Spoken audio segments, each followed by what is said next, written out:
All right, welcome everybody to another episode of the MSF Happy Hour. I'm joined by my friend Trepidation. Hey guys, how's it going? You can see us every Monday on either this stream here, twitch.tv/AgentSmithX, or on twitch.tv/MSF Trepidation. You can find all the details in the links below to all of our social media information. With that, let's get to it. Cheers, good buddy. Cheers. So we've got actually a lot to talk about.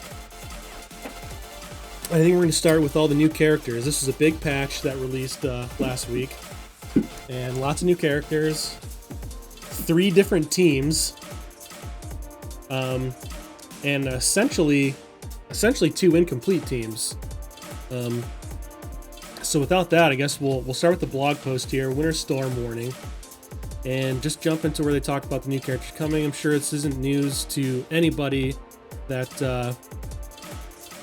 Yelena Belova and Red Guardian are coming as skill characters. The skill military team has been kind of a hot topic and being considered a hopefully hard counter to Emmarauders in war. Yeah, there was some stock footage they gave to the what do you call them? The content creators. The Envoy program.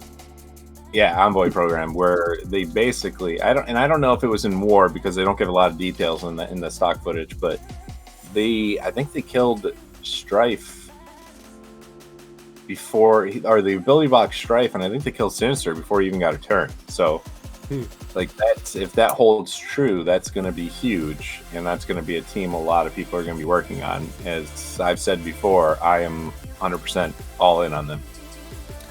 Yeah, that's interesting. The jury's still out for me a little bit. I mean, I'm going to bring them up at least to the level where, my Merc Soldier and Punisher already are.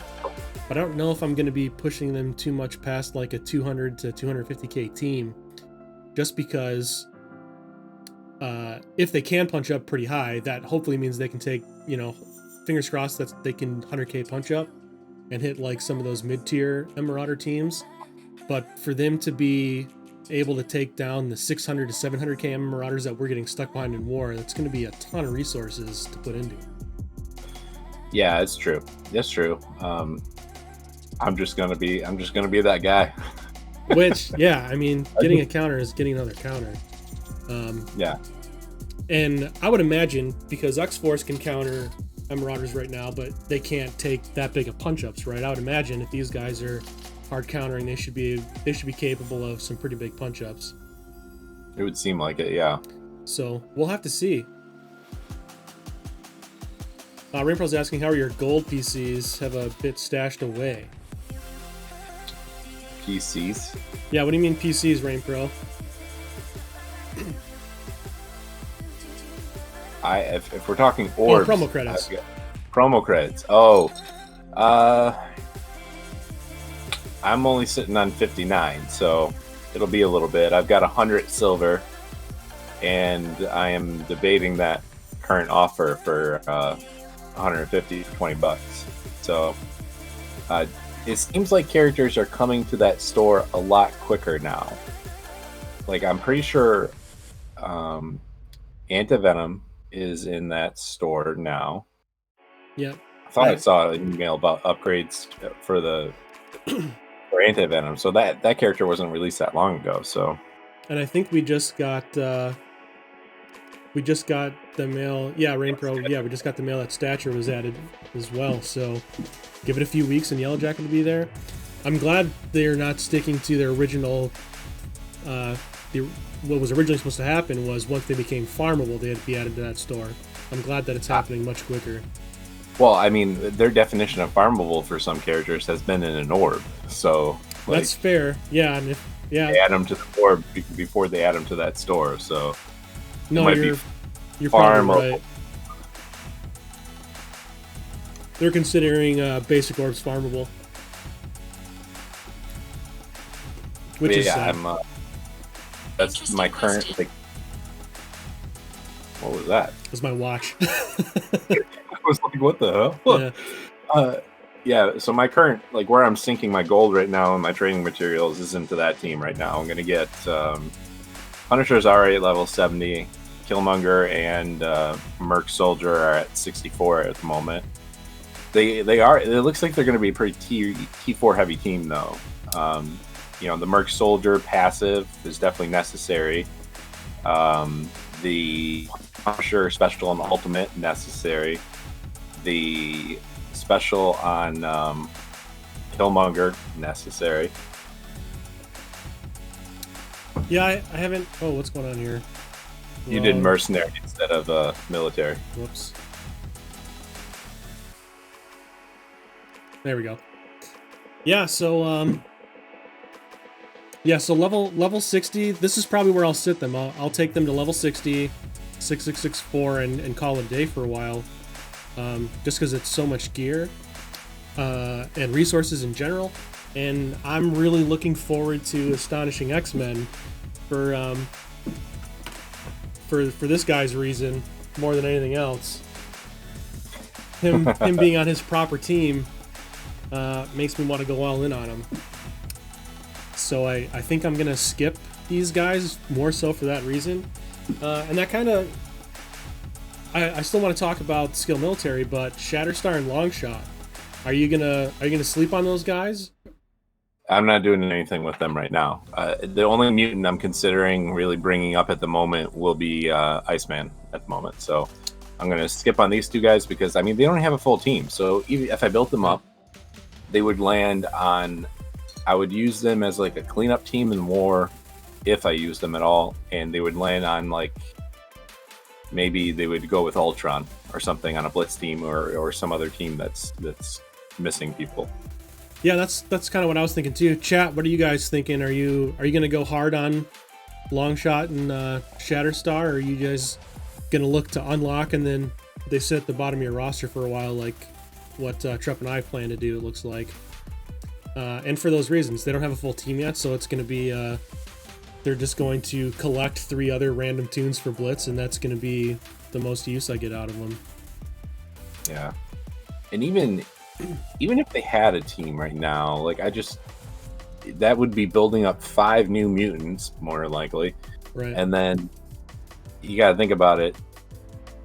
Iceman is probably more valuable in every single mode than both of them, and Kitty Pryde probably the same.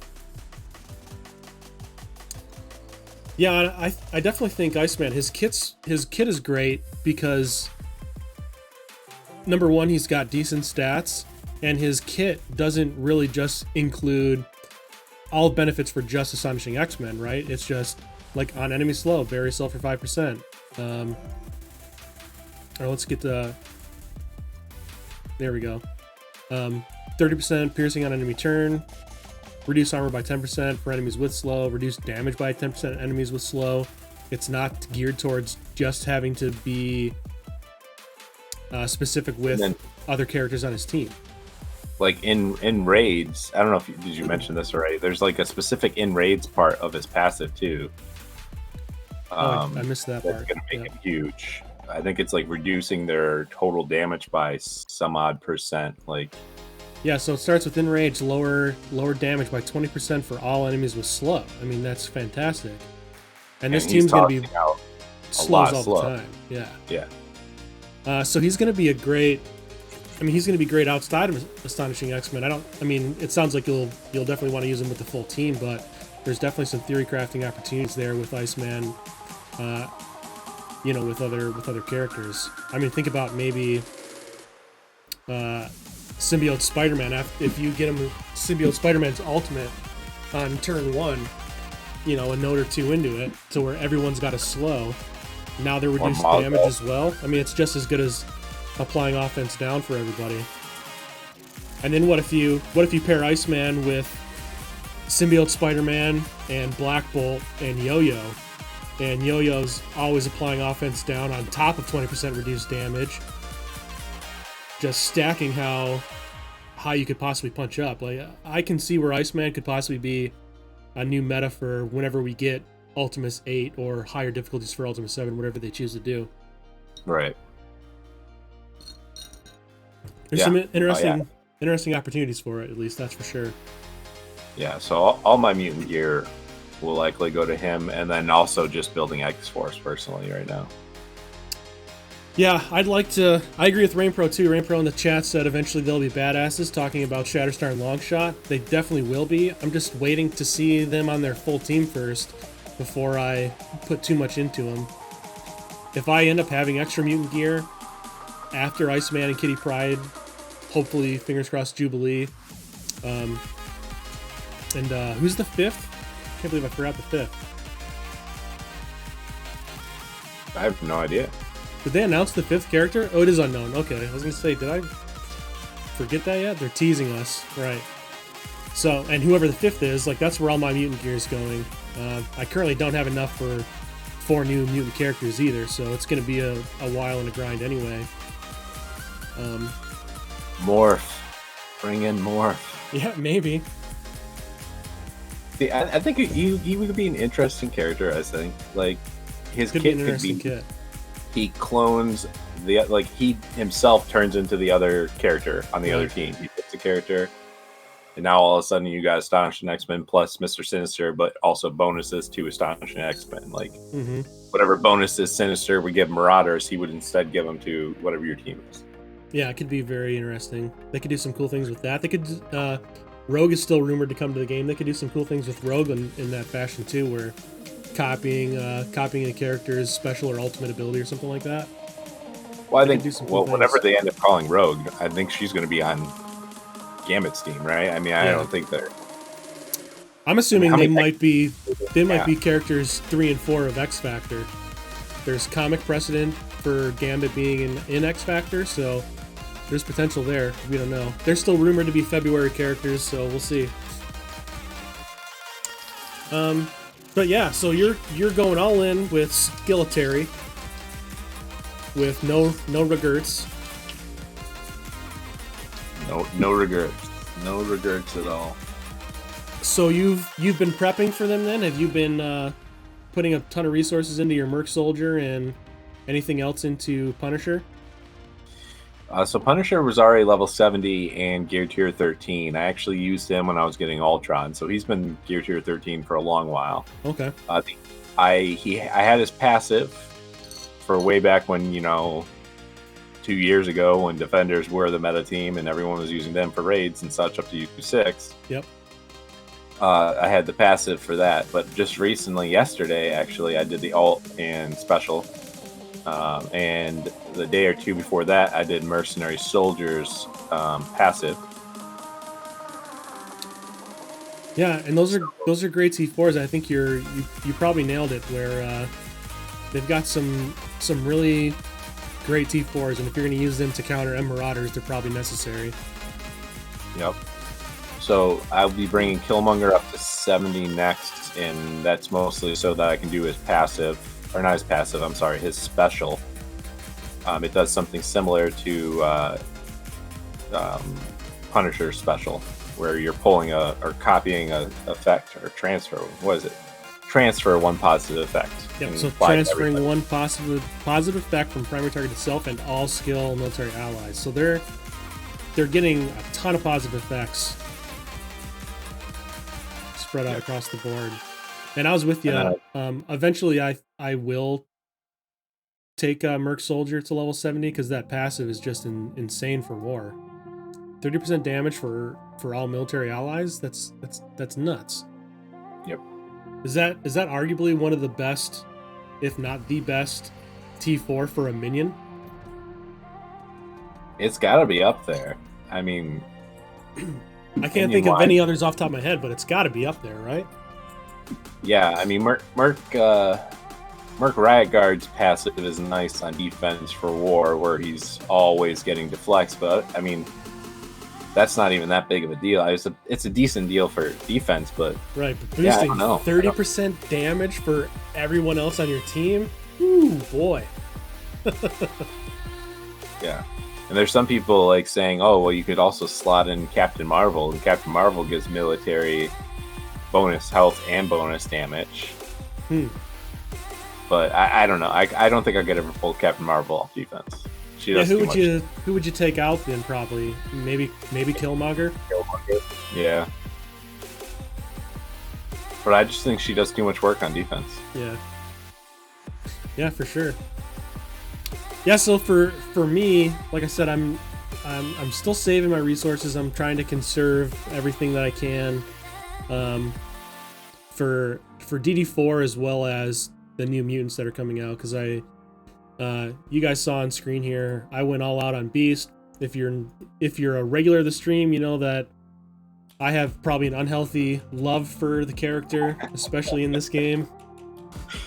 Big Beast fan, took him right to gear tier 14. I T4'd every single one of his abilities just cuz. So I'm pretty pumped that he's gonna have his own team here eventually. So I'm saving everything I can for Kitty Pryde and Iceman. People can't make fun of you anymore though for that. Right, I'm ahead of the game than most of you guys. Now you're ahead of the game. Yeah. Yep. My gear tier 14 Beast in all of his glory right here. I'm just itching for him to be farmable to where I can get him to 7-star too. I'm surprised he doesn't have max ISO. I know, it's the ions, dude. The ions are just too...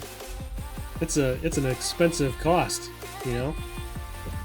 But... yeah, so I'm not really working on too much right now. The only thing I can say I really am working on is characters for Doom Chapter 3, because I've not been able to get past the first 3 nodes yet. So I've tried a few different team comps here. And this is what I'm staring at. Now I've heard of players using this team at lesser power getting through this, but my assumption is they don't have a Gear 13 Invisible Woman, which is making up a big chunk of that power. The rest of my characters are fairly low, and especially my Falcon and War Machine, which are, with their ultimates, are pretty big damage dealers for that team. So I've also seen some variations, or heard of some variations, again, of roughly, high 200k power getting through it, using variations with Thor and Hulk and Captain America. But again, my Captain America is really, really low. Doesn't come close to being able to that team. So it's looking like my best chance is probably this Nick Fury, Invisible Woman.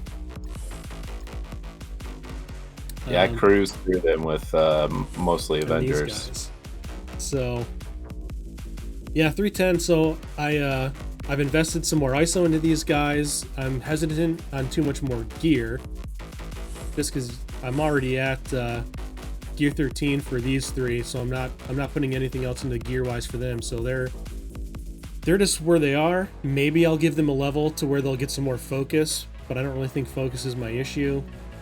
So really, the 2 linchpins here are, do I take War Machine and Falcon to gear tier 12? Rainpro used Nick Fury, Thing, Invisible Woman, Coulson, and MF. I'm drawing a blank on MF for whatever reason. Who's MF? Mr. Fantastic. Oh, Fantastic. Yeah, I'd show you my Fantastic Four, and it's going to make you probably really sad, Rainpro. Cheers, Avalanche. Fantastic Four is a team that I skipped. I like it, Avalanche. Cheers.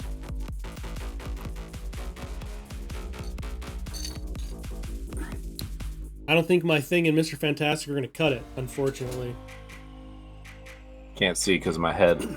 I got 14k Thing and a 12k Mr. Fantastic. And the only reason I have a 41k Human Torch is because for Blitz, I needed to bring up a damage dealer a bit, so my Fantastic Four would actually win in Blitz.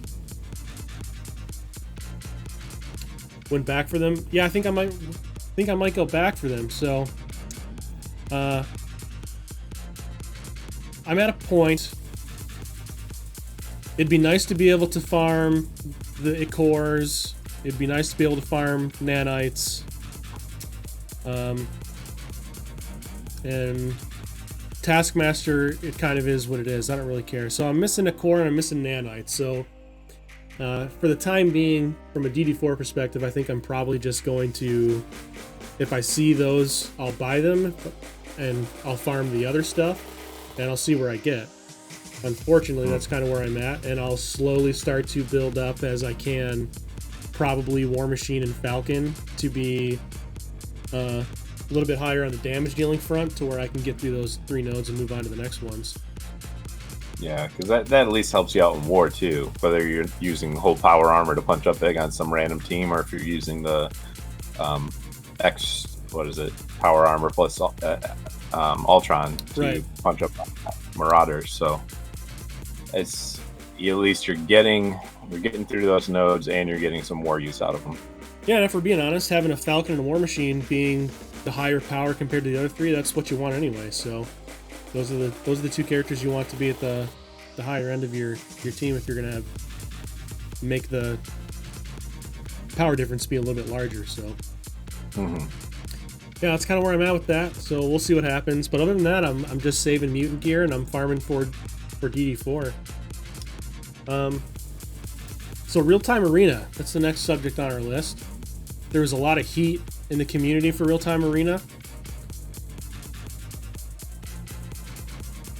I like the mode. I'm not gonna lie. I'm a fan of the mode. I think there's a lot of heat, on Reddit towards it, and it mostly has to deal with matchmaking and people leaving or disconnecting early and getting no rewards for whatever progress you already put in, which is reasonable, and they said that they're going to address. But yeah, other than that, I really enjoy the mode. And as Smith and I talked about earlier, it's the first mode that you can literally play the game all day and not spend any currency other than your own time. Blitz, you got to run into your charges and then your cores, and then eventually you can't even refresh, right? After 8 battles or something like that, no, there's only 8 free battles. That's what it is. You only have 5 arena attacks before you gotta spend some currency. You can only spend so much energy in a day before you have to spend some currency. This mode, you can play it literally all day. That's interesting to me. And I like that they're going to be changing it up. I like the rewards that are for it. And Smith has shown earlier on stream that what are you doing? How many minutes a day? Yeah, so I'm today, which was really great. It was the least amount of time I've spent in real-time PvP to finish my dailies was today, and it took me 25 minutes and a few seconds. On average, what I've done essentially is I've tracked every day, start to finish, getting my dailies done, and then stopping. And I was averaging somewhere near 35 minutes. Today being 25, it's going to bring that average closer to 30 minutes. So really, essentially what I'm saying is, and I'm done too for the week. I could not blitz until the next week rollover, because I'm already at 25 levels, and you need 25 levels per week to get everything done. So for 6 days of activity, roughly 35 minutes a day, I've done all the levels to get through it. And as we were talking about earlier, you mentioned, you're trading a 40-minute blitz rotation multiple times a day for blitz sim, and okay, 35 to 40 minutes at max worth of your effort to complete all the rewards you need for real-time arena if you really don't want to participate more than just getting the rewards. Yeah. You're still saving time in game at the end of the day for that. And I did like the response from Marvel Strike Force. They worked real quick to get a blog out there to clarify some things that they're going to do to fix and improve real-time arena from when it launched. And it's the blog that we have up right now. So, the first intent of the objective wasn't to allow you to complete all, that you wouldn't have to complete every objective to complete the reward. So it was nice that they clarified that. I think a lot of us, if you did the math, you kind of figured out that wasn't the case anyway. So it was nice of them to clarify that for everyone. Should have been done earlier, probably, yeah, but at least they were very quick to clear that up. Listen to the feedback, including legendary characters as an objective, so that'll no longer be an objective for legendary characters. Some folks were getting Doc Ock as an objective, which is, if you don't have that, don't have that character, it's obviously an issue. So it's nice that they're taking care of that. And then the feedback regarding the imbalances around power levels. I've already seen the matchmaking improve a little bit, at least from the perspective of finding a match. Remember that first day, it was difficult to even find a match, and now you're getting matches. I haven't had an issue finding a match at all.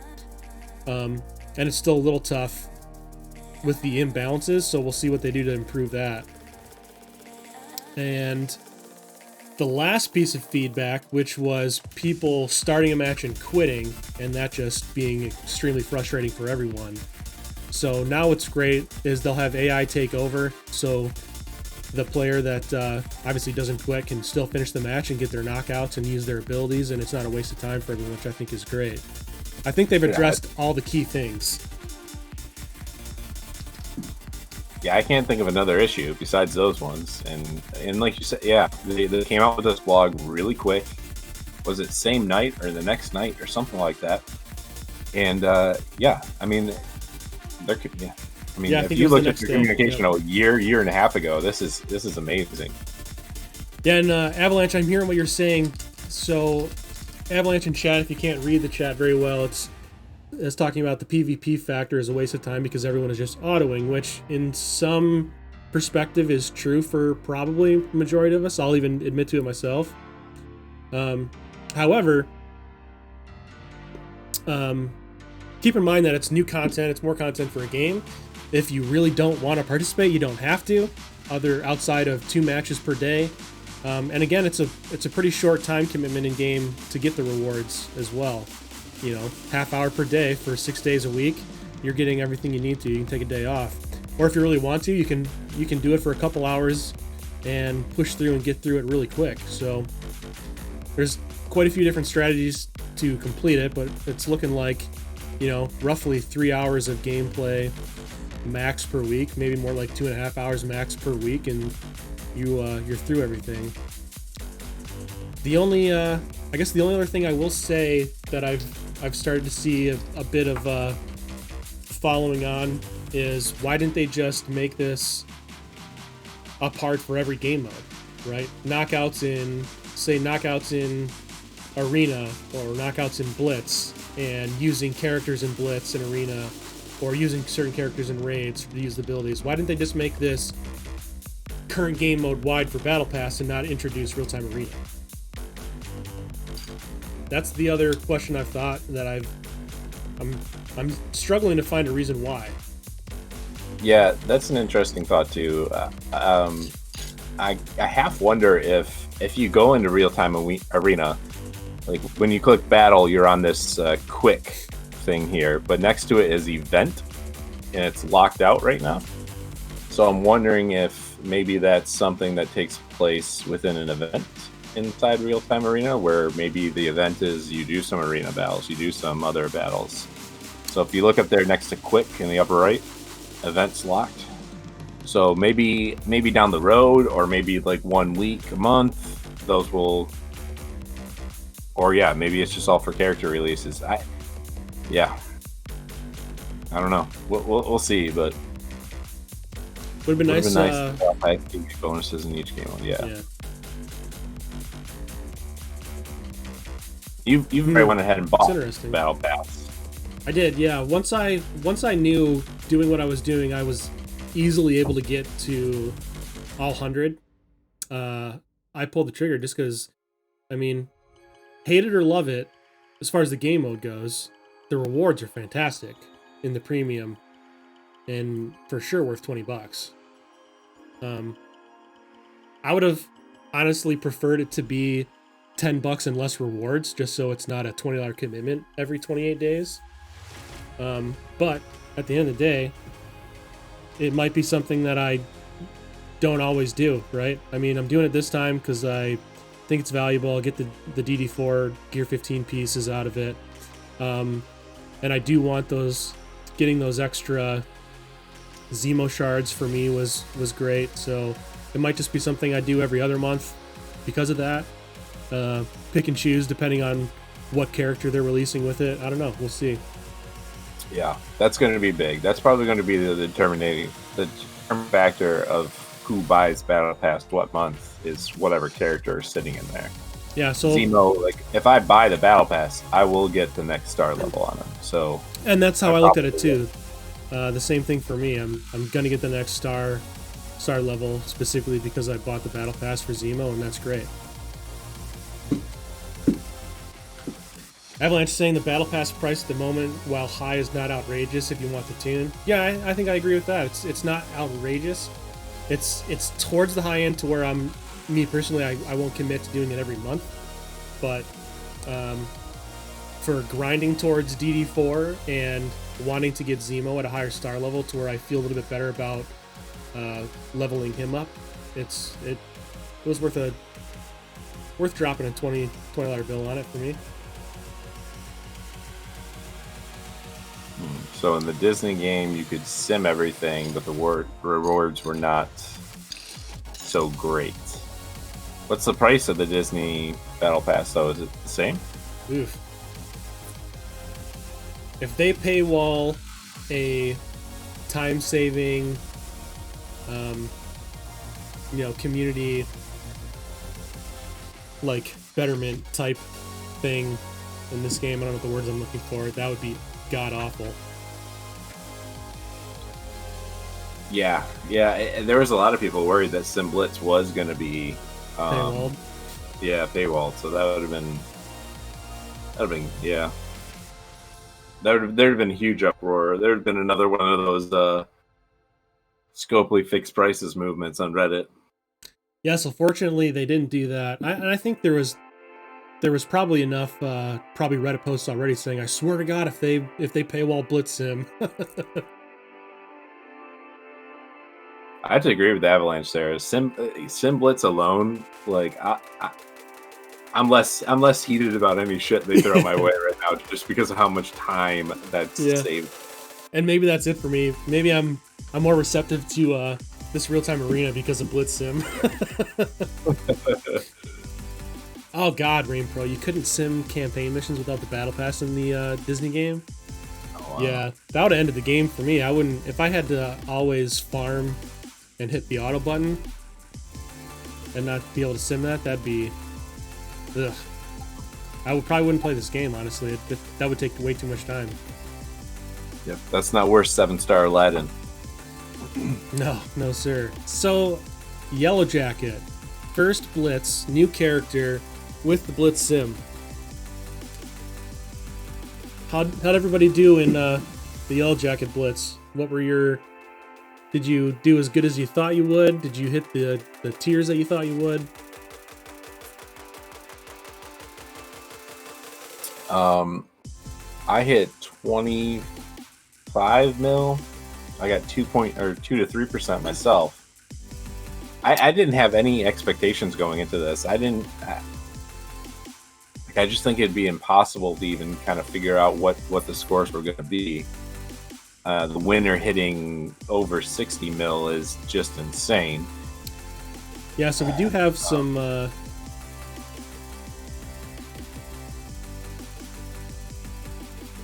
we do have some information here. So this is... I don't know if this is completely confirmed points or if there's enough data, but this is roughly where the Blitz came in at. So for the Yellow Jackets, 67 mil was first place. When, the average is up a little bit because of that, obviously, but for Blitz's next to it, for perspective, Doctor Strange next to it was 39 million. And let's see if we can get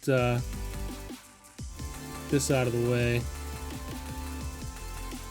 Just look at the two Yellow Jackets side by side to give us a good comparison. So first time around, Yellow Jacket first place was 45 mil versus 67 mil this time around. 1% cutoff was up about 9 million. 2 to 3% cutoff was up, looks like call it 11 million. 4 to 10 cutoff was up 7 million. So pretty huge increases in scores all the way around.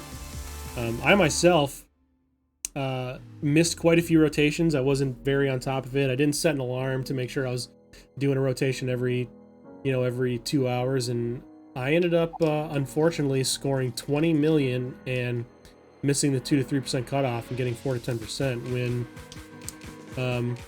my normal Blitz rotations I would have been somewhere around 10 to 11 million just doing like full rotations, right, through a blitz and getting 2 to 3%. So I'm kind of in where my blitz strategy, or at least the frequency that I was blitzing, I was consistently getting 2 to 3% if I was trying hard enough.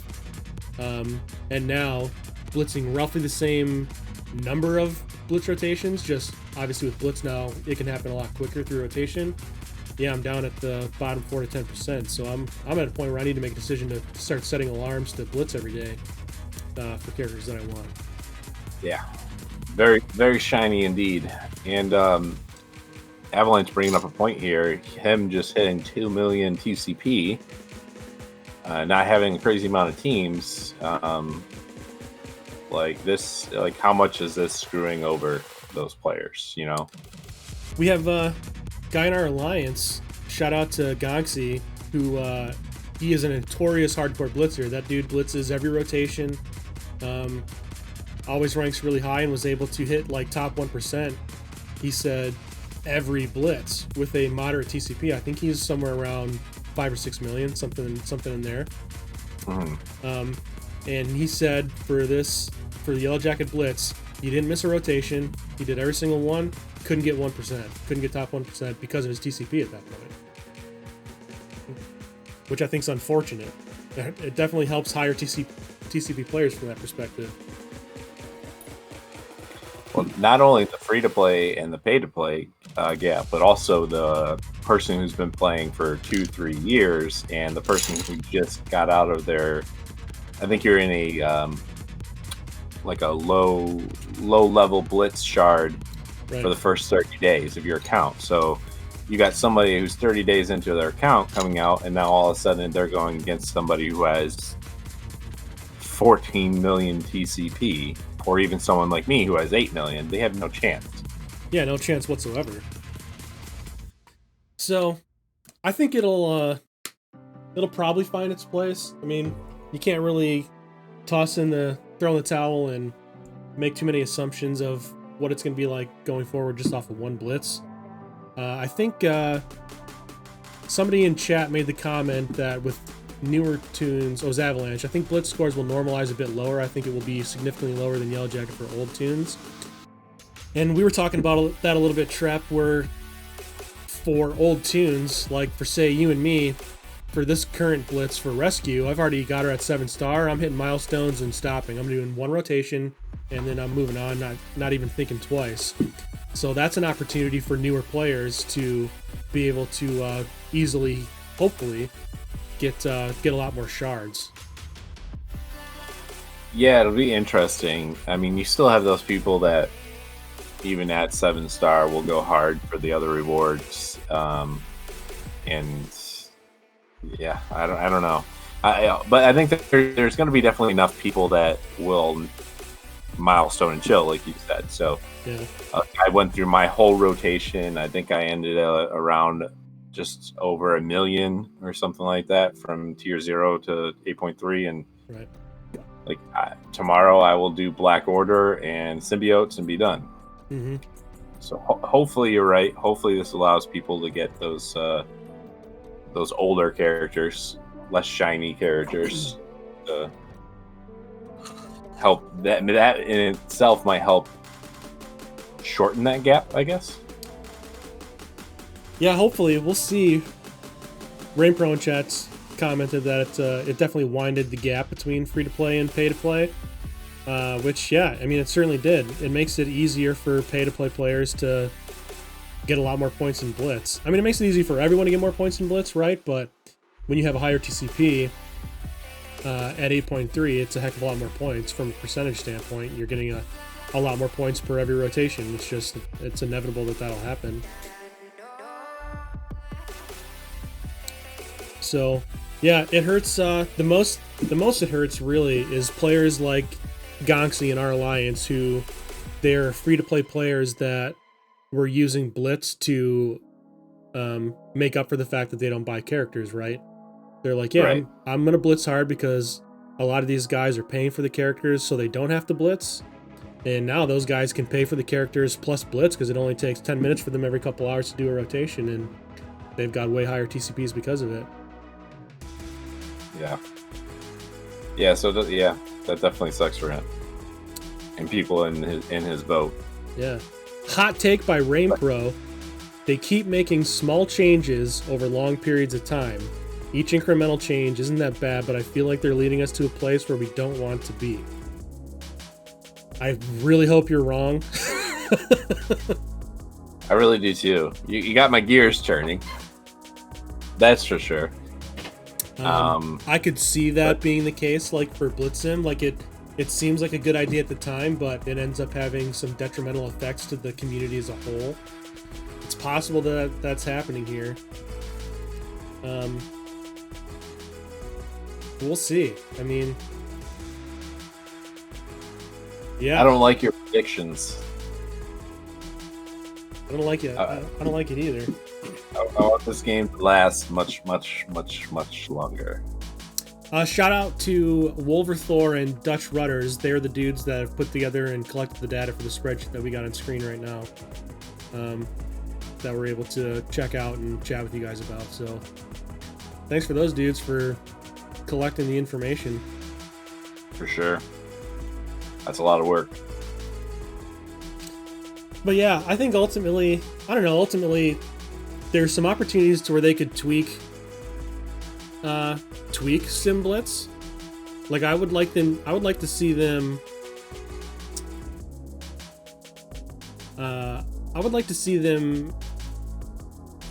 do one or two things but really do just the one thing, to where if you turn sim mode on, it's like right now it's off and my symbiotes against this team is 22k points. You turn Blitz Sim on, it drops it by 10 or 15%, the points. I'd like to see there be a penalty for using Blitz Sim to give the folks that want to still blitz hard to, get the highest score possible, be able to do that still, and play the battles outright. I think that might fix what might be the only issue with Blitz Sim, and that's the fact that higher TCP players can just hit Blitz Sim and take it down. At least it helps close the gap. I don't know what the right percentage is. I think there'd have to be a lot of data analysis involved behind knowing whether it's 5, 10, 15, 20%, whatever. But I gotta imagine that'd be an easy thing to do. If you Blitz Sim, X percentage less points per victory. Yeah, I like that idea. Avalanche actually splitting it into 2 to 4 TCP stages. I think that would be great too. That would be that'd be below excellent as well. Yeah. Below 1 million, 1 to 4, 4 to 8, and then everything above 8 or something of that nature. Might even need more stages than that, but yeah, that would be. I think that would fix a lot of the issues that they're having too. But they would probably in going that route, I wouldn't be surprised if you saw different rewards, like a character shards amounts per TCP bracket. Yeah, Rain Pro, that's another good idea. Well, before we move on to Rain Pro's idea, so Avalanche is the multiple TCP stages. What's great about that too is like you're a new player and you're in the 0 to 1 million TCP range, like your beginner blitz bracket before you go into with everybody else, right? At the end of that range, like yeah, I'm at the top TCP with everyone else, which means if I go hard and blitz the most, I will get the top spot. And then you upgrade that last character, you get yourself to 1,000,001 power, and you're back at the bottom of the totem pole.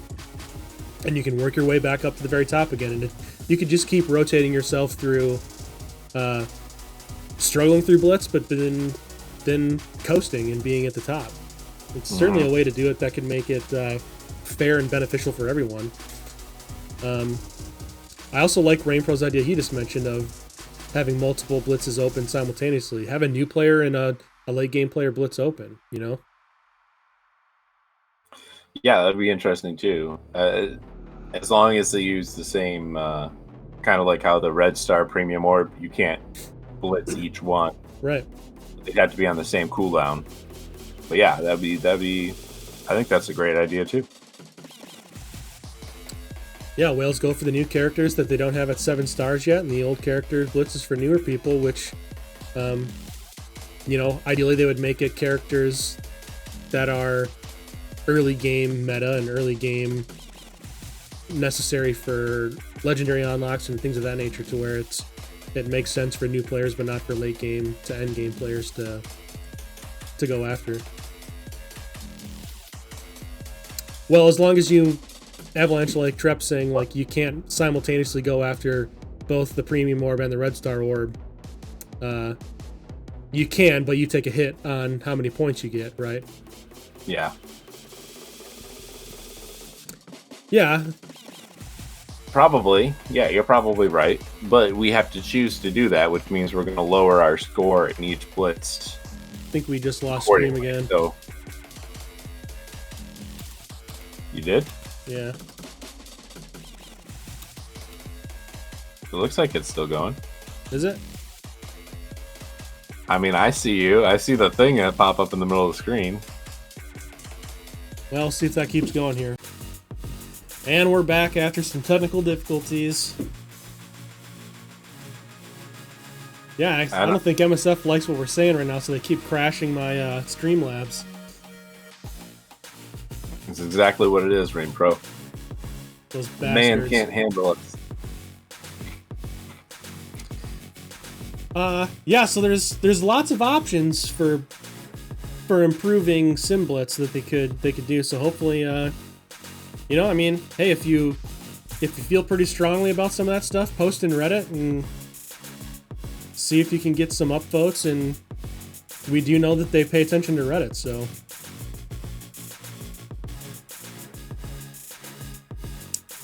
It's worth trying to make your voice heard. For sure. Don't touch the red button. I didn't touch the red button, man. I'm telling you, I didn't do it. I am Groot. I am Groot. I am Groot. I need another Guardians movie. You don't get one until like 2023, right? Oh, fuck if I know, man. It's gonna be Everything a while. I can't remember either. Back and move around and yeah. Yeah, I do like that idea, Avalanche, of a tiered system. What's up, Frank Chills? Welcome to the stream.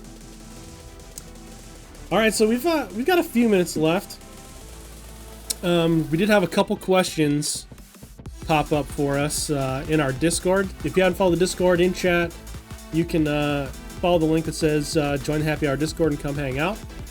Join the Discord, post your favorite drinks, post talk about the game, check out some data mines, check out the news for the game, ask questions that you'd like to see on Happy Hour, and yeah, without further ado, we'll jump over to a couple questions here we had from Commander in stream.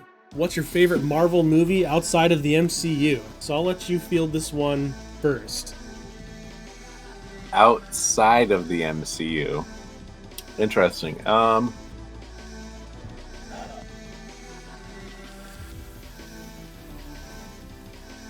I would probably go with the first Tobey Maguire Spider-Man. But it kind of sounds like that's going to be MCU canon soon. But you know what? It does sound like it's going to be MCU canon. A lot of people didn't like it, but I really enjoyed it. But that's mostly because I loved the symbiote characters and the symbiote comic book stories. I really enjoyed Venom and Tom Hardy playing Eddie Brock. Like, to me, it's a tough go between the original Spider-Man and Venom. Now, I mean, Logan's a great movie, Blade's a great movie, but yeah, it's a really. If I had to pick one, it's Tobey Maguire Spider-Man, first Spider-Man. It is a really tough question. We got some folks in chat. Avalanche calling out Logan is his favorite. Frank, Blade is his favorite. Frank also Howard the Duck ? Was there a Howard the Duck film? Was there actually a Howard the Duck film? Probably back in the 80s or something like that. I didn't know that. It was. Yikes! I don't know. I've never seen that. Was it any good? I mean, is it worth a watch, like, for just the sheer enjoyment of it being a bad movie? Yeah, that's outside of the MCU, Into the Spider-Verse. At least for now it is. I haven't watched that yet. Yeah. Yeah, so my favorite Marvel movie outside of the MCU. God, there's some great ones to pick from. I do like I do like Blade. Blade's a great one that's outside of the MCU. I really enjoyed Venom. Venom's a great one. I wasn't a big fan of the Garfield Spider-Man movies, but I did like Tobey Maguire's origin story. So the very first Tobey Maguire Spider-Man's a good one for the origin story. I'm a sucker for origin stories movies. Those are usually pretty good. Yeah. The Deadpool movies are on the table. The OG X-Men films, even though they don't stand up to time very well, but like if you think about when you first saw those X-Men movies, they were fantastic. Picking a favorite,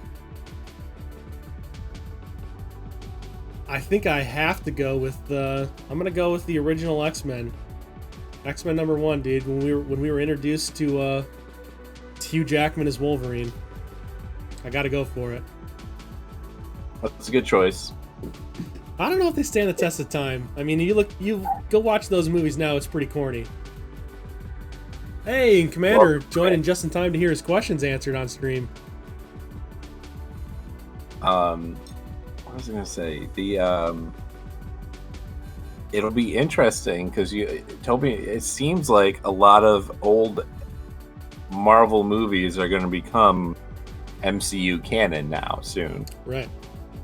Just because between the WandaVision and Doctor Strange, all the rumors leading up to all the different Spider-Mans being in the movie, Alfred Molina signed on. He was Doc Ock. Yeah. Jamie Foxx, Electro. So this question could change quite a bit in the next year or two. Yeah, as soon as so from the Marvel news, from if you're the Disney shareholder meeting or whatever it was that released all the new Marvel stuff coming out and all that good stuff, they did comment specifically that Doctor Strange's Multiverse of Madness is going to tie into WandaVision and also tie into the new Spider-Man movie. So there's going to be some crossover and tie-ins specifically on story for those two movies and the series. So, and now with and is it confirmed now that Andrew Garfield and Tobey Maguire had signed on for the Spider-Man movie in some form or fashion? Or is it still just rumor? I don't think anything is like really confirmed yet. Pretty sure it's all just rumor at the moment, but like heavily leaning rumors. Yeah, probably too many rumors to not at least be true to in some form or fashion. Yeah, and Avalanche, I really think that he will be, that those issues with putting in line with canon are going to be solved in the sequel. Sure, yeah. And a lot of that will probably be answered within the Multiverse of Madness with Doctor Strange and how that actually really works in the MCU, right? I mean, they've already touched multiverse a little bit just with Endgame, so we've already got our taste on how they're trying to bring the multiverse into the MCU based off of that. Oh, plus the Loki series is literally based off of a alternate universe from the MCU from Endgame, so it could be really cool. It's going to be a fun couple years of Marvel once we're allowed to actually start seeing movies again. The answer you were looking for was Blade. Blade was the correct response. Well, Commander, Frank Chills gave you that answer. He also voted Blade. Nope.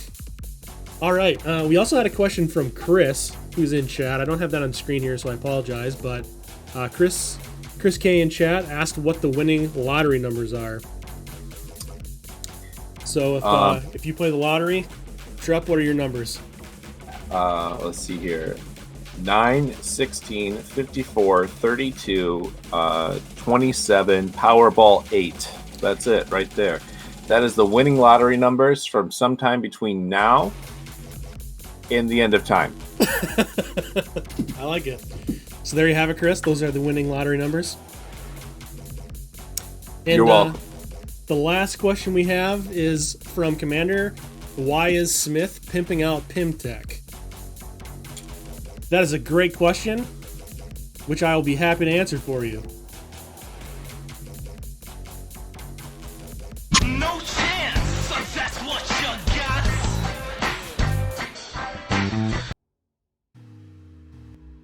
And that there you heard was Commander's entrance music. Welcome to the chat. Welcome to the chat. 5 minutes later. So this is the reason I'm pimping out pymtech. I have made a decision on who I'm taking into DD4. Yes, I know that's way ahead of time, so that could possibly change, but at least for now, my target characters are Mr. Sinister, Ghost, Stature, Thanos, and Proxima Midnight. And I realize that's a little tough to see, so I'll zoom in here.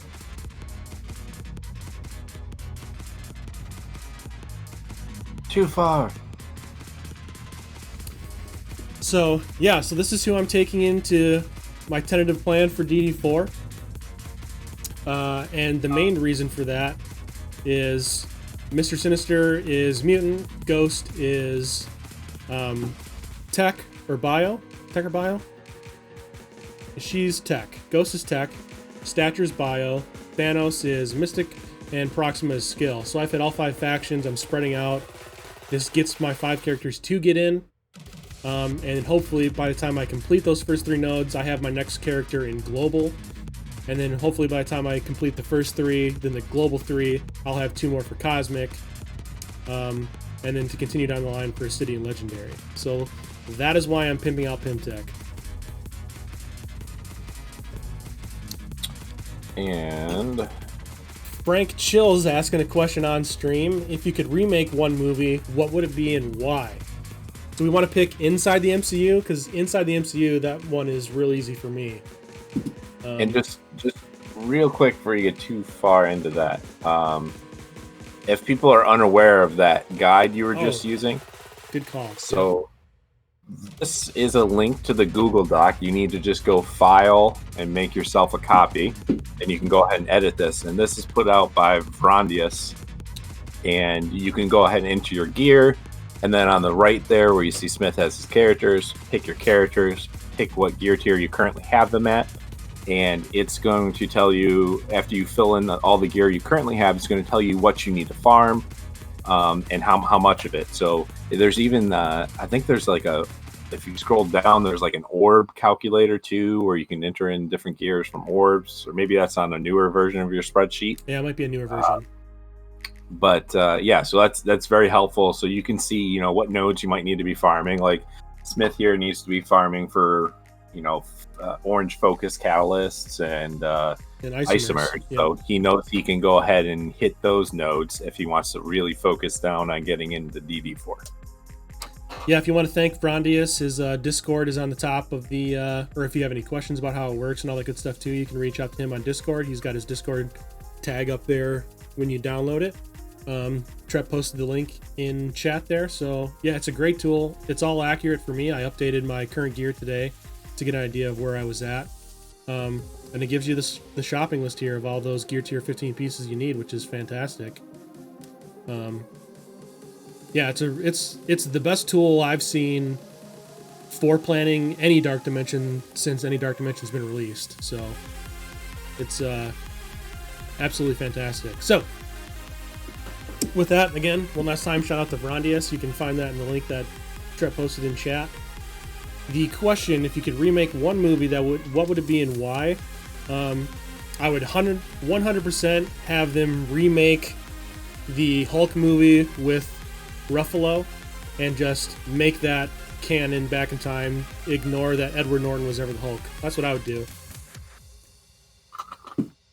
Fix the Hulk origin story and move on with life. Outside of it being just because it would be great for Mark Ruffalo to have that story and to be part of the MCU. The original movie just wasn't that great. The original Hulk movie with Edward Norton I just didn't think was very good. So getting a second shot at that with the character that we all know as the Hulk, I think would be the one I'd want to remake. Yeah, I would definitely agree with that. If you're picking an MCU, because that is technically an MCU movie. If you're picking an MCU movie, for sure, that would be the one to remake. It is a lot better than the what was his name, Eric Bana one. Yeah, that was yeah, that was pretty bad. But yeah, I'd have to agree with him. Hulk is the only MCU movie to me that doesn't stand out as just being great on its own. So Yeah, I'd agree there. Yeah, so that about wraps it up. It's been about an hour for us with this week's MSF Happy Hour. So if you enjoyed the episode, please hit the subscribe button, and please follow us on Twitch, MSF Trepidation, as well as myself, Agent Smith X. You can find the links below, and we'll see you next week. Until next time, cheers. Cheers.